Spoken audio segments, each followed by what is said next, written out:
with you, it's not supposed to be. What it does have in common with its more expensive stablemate, however, is a level of fit and finish unmatched in the industry. Honda have always stressed assembly quality, and the Integra is no exception. Everything fits together perfectly, and you won't find a loose bolt or a poorly fitted body panel anywhere. Road noise up through the floorboards, a Honda trademark, is still excessive, but not obtrusive. Our car came with Michelin 195/60 R-rated tires, but they were not the problem. The 1.8-liter four-cylinder engine powering the new Integra runs like an expensive watch. It's one of those engines that is so quiet during idle, you're tempted to restart it. With twin overhead camshafts, 4 valves per cylinder, and electronic fuel injection, it develops 130 horsepower at 5,000 RPM. 2 transmissions are offered, 4-speed automatic and a beautifully designed 5-speed manual. If there's a smoother gearbox on the market, I don't know about it. The fuel consumption is pegged at about 8 liters per 100 kilometers, or 35 miles per gallon, but I know that once this engine's got a few miles on it, it'll do better than that. Squeezing 5.5 liters per 100 kilometers, or 50 miles per gallon on the highway, is definitely realistic. For flat-out performance and affordable driving kicks, the new Integra is a tough act to follow. With this newer, larger engine, you can hit 100 kilometers an hour from a dead stop in about 9 seconds. Not exactly Formula One territory, but for an economy hatchback, not too shabby. Inside the car, you're met with what Honda like to call a soft touch theme, which means that everything has, and I quote, yielding surfaces and smoothly contoured corners. Sounds good to me. Instrumentation is analog, and every single control is easy to get at. Other manufacturers, take note here.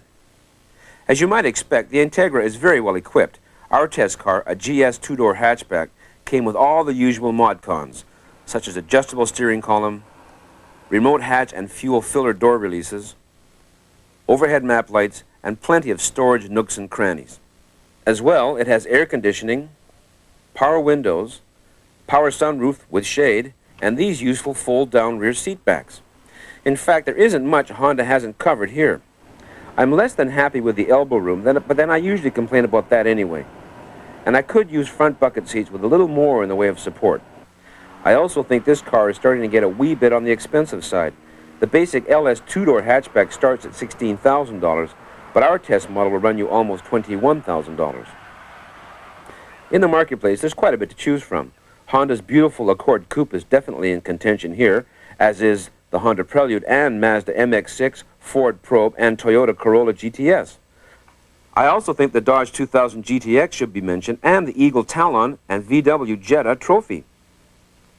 What can I say about this thing? It's almost perfect. Well, I agree. I think the price is very good, I think. It's got all kinds of equipment. The feel of the car is so good. You get in the car, everything seems to feel so great. The prestige value is good, which is particularly for the money, because this is going to become more and more of a prestige car. Some of the control locations could be better, a bit of usual switch scattering you get with some Japanese cars, but it's very high on the cars I would buy list.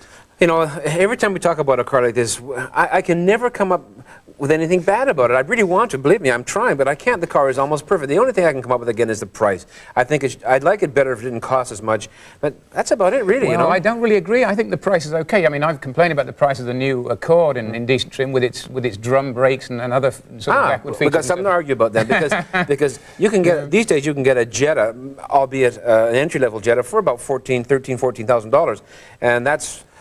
Well, that's true. It's not less of a car by eight grand, you know. I've always liked Jettas and so forth and VW products, and that's a good thing for another day. It's a great car. But this car, I mean, I've said this before, but Acura is going to become a big name synonymous with cars like BMW and Audi and so forth. And I think that you're getting into a prestige brand for a very low price with this car. One thing I want to point out about this car is that our test car had anti-locking brakes, and if this is not the cheapest car in the market with ABS, it's certainly got to be one of them, because it's very much so. And ABS. Heck, a couple of years ago, you could pay $5,000 more to get ABS on a car with a few other little bells and whistles which didn't help you very much. That's a nice sign, because I think we're going to see that more and more. I mean, I'm hoping to see ABS on entry-level cars. I'd like to see it on Honda Civics. No question about it, absolutely. But this is the looks are great. I really like the way this car looks. As an evolutionary styling job, which is what it is, it's a better transition than the new Accord to the old Accord, in my book, although I like the old car too. This one looks terrific. I don't know. I think the new Accord is a smashing-looking car, especially the Coupe. Coupe. I think the Coupe is just a better looking car in every way. If I have, you know, I mean, any complaints about the Integra aside from the prices, I think that the styling is a little clumsy, especially to the treatment of the back quarter panels. There's also the four-door version of this, and whenever I see a four-door Integra, I think, why do people buy the big Legend? And because it looks so nice. I really like the notchback version of this car. Well, they buy it because it's about $10,000 less at least. But well, sure, and because you've got the big V6 engine in the other one and so forth. But this is the car feels so good. I can remember the first time I got into one of these, and I think it was probably in Japan. It felt so slick, and I loved it. Well, anyway, to wrap up this car, what don't we like about it? Just about nothing. I think there's a bit too much road noise coming up through the floorboards, but that's about it. We like everything. We like the engine, we love the gearbox, we love the features. Great car. Okay, we'll be back with a look at custom steering wheels after the break.